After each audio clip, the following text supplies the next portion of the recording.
අපි දැන් යම් ප්‍රාර්ථනාවක් කරද්දී අපි තමක මොකක් හරි දානයක් දුන්නා කියලා. අපි කොහොමද හිතන්නේ? ඥාතීන්ටත් සුගතිය පතනවා. හරි? ඊට පස්සේ අපේ ගෙවල් වල ඉන්න අයටත් යහපත පතනවා. ඊට පස්සේ අවසානෙට සුගතියක් පතනවා. ආයුෂ ලැබේවා, වර්ණේ ලැබේවා, සැපේ ලැබේවා, බලේ ලැබේවා, ප්‍රඥාව ලැබේවා, සුගතියන්ට ලැබේවා, සතර අපායට නොවැටේවා. ඉවරයි නිර්තිපාදී.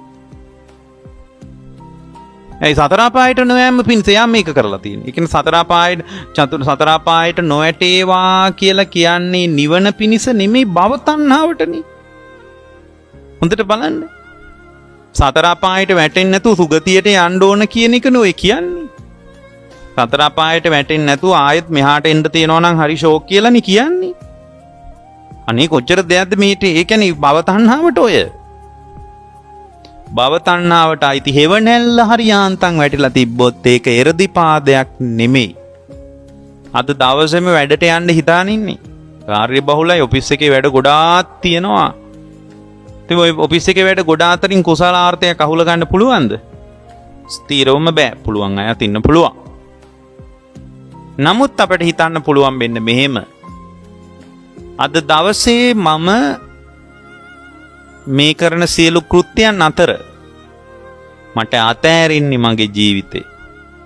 මොකක්ද අතෑරින්නේ? ජීවිතේ මගේ කාලය, ශ්‍රමය, ධනය, නිନ୍ଦ, බඩගින්න. සමහරට 12ට කන්න ඕන 3යි කනකොට. පැය 3ක් බඩගින්න ඉඳිමින් කැප වුණා. මේ ඔයාලා ඉපදිච්ච තැන ඊටාම ඉහළ කාම සුගතියක්. මේ ඉපදිලා ඉන්නේ කාම සුගතියේ. ඒ කාම සුගතිය ඉපදින කාම සැපේට. නමුත් කෝ කාම සැපය? සමහර විට අපිට වඩා ගෙවල් වල ඉන්න බල්ලෝ කාම සැප විඳිනවා. ඒ නෝනා සැප විඳින්නේ නැහැ, බල්ලා විඳිනවා ඊට වඩා. හරි ප්‍රශ්නයක් තියෙනවා, බල්ලද කාම සුගතියේ ඉන්නේ නෝනද කියලා. එච්චර එයා කන්නේ. කඩින් මාළු ගේනවා බල්ලට. එයාට නෙමෙයි රැයට කණ්ඩ හදන්නේ, බල්ලට මාළු තම්බනවා ඔෆිස් එකේ ඉඳලා ඇවිල්ලා. බල්ලට බත් අනනවා, එයාට නෙමෙයි බත් අනන්නේ. ඊට පස්සේ එයා තේ එකක් බීලා නිදා ගන්නවා. එතකොට දැන් ඔය වගේ ජීවිත ඇතුලේ වුණත් අපට කුසලාර්ථය හොයන්න පුළුවන්. හැබැයි පුදුම ආත්මීය අර්ථයකින් බල්ලට කන්න දෙන පාරින්න බල්ලුන්ට දෙන්නේ නැහැ ගිහින්. අපේ බල්ලා කියන බොහොම බරපතල සංඥා විපල්ලාසයකින් ඔය කරන්නේ. නමුත් ඔයාලගේ කාම සුගතියේ ඔයාලා කාමයේ කැමැත්ත පදනම් කරගෙන ඉතා සුවපහසු ජීවිතය දරුවෝ වෙනුවෙන් වෙන්න පුළුවන්.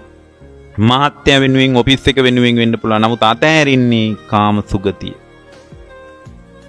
අතෑරින්නේ මොකද්ද? සැපය. දේම නැගිටලා ඔෆිස් යන්න වෙන එකට කවුරු කැමති නෑ. නමුත් යන්න වෙලානේ. උදෙන්ම නැගිටිනකොට සුවපහසු නිින්ද අතෑරින්නේ. කැමති නිදා ගන්න තවත් පැයක් දෙකක් තුනක්. ගෙදර ඔක්කොම නිදි. ගෙදර හැමෝම හොඳට නිදාගෙන ඉන්න වෙලාවක එයා උදේම නැගිටලා උයනවා. ඇයි? ගෙදර අයට බත් මුල් බඳින්න. ඒතර ගෙදර අය මගේ දරුවෝ තමයි අල්ලපු ගෙවල් වල අය වෙනුවෙන් බත් මුල් බඳින්නේ නැහැ අපි. නමුත් අතහැරෙන්නේ ඔයාලගේ කාලය, ශ්‍රමය, ධනය, නිନ୍ଦ, බඩගින්න. අග්‍ර දේ දරුවට දීලා දංකුඩ කනවා. මෙන්න යා උදෙන්ම නැගිටලා උයලා ඕනම කෙනෙක් කැමති අග්‍ර භෝජනේ කන්න. එයා අවසාන භෝජනේ බාරගෙන. ඒක යාගේ අතහැරීමක් නේ. දරුවා වෙනුවෙන් වුණත් ප්‍රණීත භෝජන පෙනිපෙනී දංකුඩ කන්න බාර ගන්න එක. ඒක මොනතරම් අතහැරීමක්ද? අන්නේ අතහැරින එක දිහා විතරක් බලන්න. දරුවා දිහා බලන්න එපා. දරුවා වෙනුවෙන් උදෙන්ම නැගිට එයාට මේ බත් මුල් බඳින්න එපා. උදෙන්ම යන්න ඔෆිස් යන්න කියන එක ගන්න එපා. ගන්නෙ මොකද්ද? අනේ උදේ 4 ඉඳලා ජීවිතය අතහැරිනවා. කාම ලෝකේ ඉපදිච්ච මා පුරාණ ජීවිතයෙන් ගොඩ නැගිච්ච අபிසංකාරයන්ගෙන් ලැබිච්ච ප්‍රතිලාභය නේද මම මේ අතහැරින්නේ. එතකොට මේ කුසලයේ වෙන මොකුත් නැති වුණාට ඒ අතහැරීම අග්‍රම කුසලයක්. අතහැරෙනකම කියන එක කුසලයේ ඊටාම ඉහළ අවස්ථාවක්.